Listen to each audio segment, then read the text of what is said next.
नामांकन में फौजदारी मुकदमे में जानकारी छुपाने पर नप अध्यक्ष पर केस दर्ज। नगर परिषद अध्यक्ष इंद्रदेव पासवान के खिलाफ केस दर्ज हुआ है, जहां एसडीएम लतीफुर रहमान अंसारी ने निर्वाचन आयोग के निर्देश पर टाउन थाना में मामला दर्ज कराया है। आरोप है कि 2022 के नगर पालिका आम चुनाव में नामांकन के दौरान इंद्रदेव पासवान ने शपथ पत्र में एक फौजदारी मुकदमे की जानकारी छुपाई थी, जहां दीपचंद रविदास ने इस मामले की शिकायत राज्य निर्वाचन आयोग से की थी। आयोग ने 19 फरवरी 2025 को आदेश जारी किया, जिससे जिला निर्वाचन पदाधिकारी सह जिला पदाधिकारी किशनगंज को कार्यवाही के निर्देश दिए। आदेश में कहा गया कि निर्वाचन पदाधिकारी और जिला दंडाधिकारी को प्राप्त शक्तियों के तहत प्रावधानों के उल्लंघन और गलत शपथ पत्र दायर करने के सुगंध में धाराओं पर कार्रवाई की जाए। इस मामले को लेकर शहर में चर्चा तेज हो गई है। राजनीतिक हलचलों में सरगर्मी बढ़ गई है।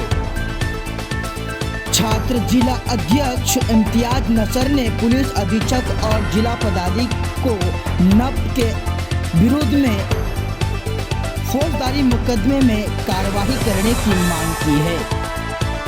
प्रेस वार्ता के दौरान दीपचंद रविदास और इम्तियाज नसर ने पूरी मामला की जानकारी पत्रकारों को दी और वो इस निर्वाचन को शून्य घोषित करें।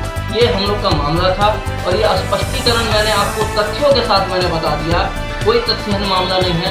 हमारी मांग फिर एक बार जो है माननीय हमारे पुलिस अधीक्षक महोदय से हमारी ये गुजारिश है, ये मांग है कि अगर कोई गरीब गुरबा या किसी के ऊपर कोई एफआईआर होता है, अगर नॉन अवेलेबल सेक्शन होता है, इस तरीके का कोई बात होता है, तो उस पर त्वरित कार्रवाई करते हुए पुलिस उसको गली गली खोज के उसको ढूंढने लगती है। घर पे 4 से 5 बार छापेमारी होती है। जब ये एफआईआर हुई है तो मैं कहूँगा कि इसको संज्ञान में जिला पुलिस अधीक्षक महोदय लें इसको, और जो है इस पर जो उचित कानूनी कार्रवाई होता है, जो जांच का विषय है, जांच करते हुए जल्द से जल्द अविलंब इस पर गिरफ्तारी किया जाए। और जिला पदाधिकारी से मांग है कि इनको तत्काल जो है प्रभाव से इनको निलंबित किया जाए, सस्पेंड किया जाए कोर्ट के अगले आदेश।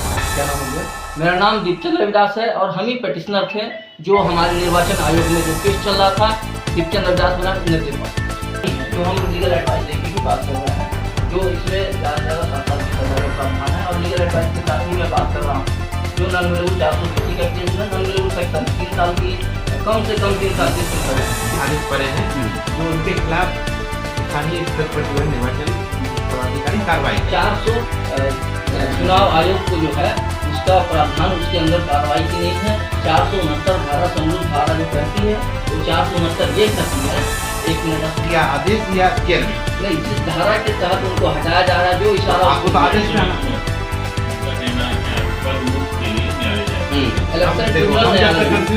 जाहिर सी बात है भैया, उनके ऊपर मामला है तो पद पे कैसे? हाँ, निर्देशानुसार और जिला पदाधिकारी महोदय के द्वारा जो जांच की गई थी उसमें प्रथम दृष्टया मामला यही बना था कि जो क्रिमिनल ऑफेंस था उन आरोप को अपने जो स्टेटमेंट का चुनाव लेते हैं वो नहीं दर्शाए थे। इसी आरोप में राज्य निर्वाचन आयोग के निर्देशानुसार टाउन थाना में एसडीएम किशनगंज के द्वारा प्राथमिकी दर्ज कराई गई। निर्वाचन आयोग में जो हम लोग का जो मामला चल रहा था, माननीय हमारे चेयरमैन साहब के ऊपर जो मैंने आरोप लगाया था, तो वो पिछले दिनों फरवरी महीने में 19 फरवरी को उस पर हम लोग का ऑर्डर आया। तो ऑर्डर में डीएम साहब को कार्रवाई करने के लिए आदेश दिया गया था। जिला पदाधिकारी होने के नाते और जिला निर्वाचन पदाधिकारी होने के नाते उनको ये ऑर्डर दिया गया। लेकिन इसके बीच में बहुत सारे ऐसे खबरें उड़ी, ऐसी बहुत तरीके की अफवाहें उड़ी जो लोग कन्फ्यूजन में कि मामला को खारिज कर दिया गया है, बात को खारिज कर दिया गया है, कुछ नहीं होने वाला है।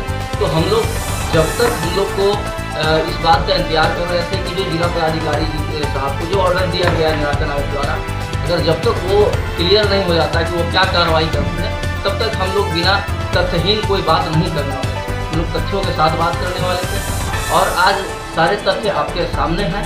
कल उन पर एफआईआर भी हुआ है, जो धारा 400 20 के तहत, 318 के तहत, 229 के तहत और भी उनके सुसंगत कुछ धाराएं हैं जिसके तहत जो है वो नॉन अवेलेबल सेक्शन है। और मैं बहुत बहुत आभारी हूँ माननीय जिला पदाधिकारी साहब का, माननीय हमारे जिला के निर्वाचन पदाधिकारी साहब का, एसडीएम साहब का, और गुजारिश भी है माननीय हमारे एसपी साहब से कि जब इन पे एफआईआर किया गया है जो नॉन अवेलेबल सेक्शन है तो इस सेक्शन के तहत उनको जल्द से जल्द अरेस्ट किया जाए, इसकी हमारी मांग है।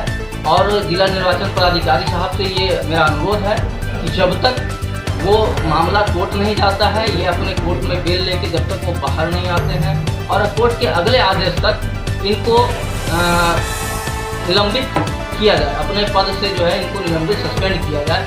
ये हमारी मांग है कि कोर्ट का जब तक अगला आदेश नहीं आता है, क्योंकि ये मामला संगीन है, ये अपराध जो है नॉन अवेलेबल सेक्शन में आता है इसके तहत। दूसरी बात ये है कि हम लोग को ये अफवाह उड़ाया गया था कि हम लोग की बात जो खारिज हो गई है, मैंने पहले भी कहा कि मैं कोई तथ्यहीन बात नहीं करूंगा, मैं तथ्यों के साथ बात करूंगा।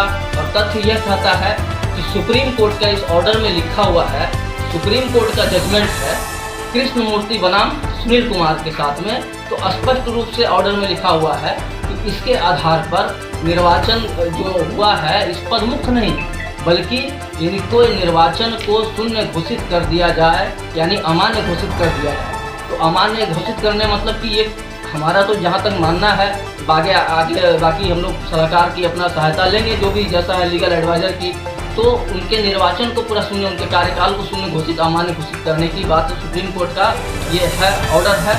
लेकिन इसका पावर जो है ये इलेक्शन कमीशन ये कह के हमारी बात को स्वीकार नहीं किया था, क्योंकि इसका सेक्शन का पावर उसके पास नहीं है। ये सेक्शन के पावर जो है जो representation of the people act 1951 की धारा 100 सहपाठी धारा 123(2) के तहत आपराधिक स्मृति को छुपाने को माननीय उच्चतम न्यायालय द्वारा उप निर्णय के तहत निर्वाचन को रद्द किए जाने का कारण माना है, परंतु इसकी शक्ति election tribunal under section 101B of the 1951 act को प्रदान की गई है।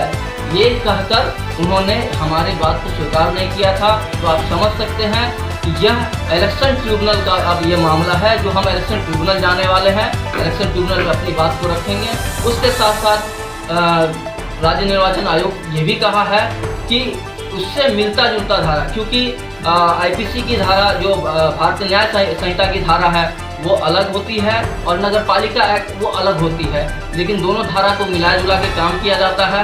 तो इसके जो है इससे मिलता जुलता धारा, जिसको समरूप प्रावधान जो है कहा जा सकता है, उस समरूप प्रावधान की धारा, इसके तहत जो है उन्होंने बताया कि नगर पालिका एक्ट में 469, 481 और 476 का मामला बनता है।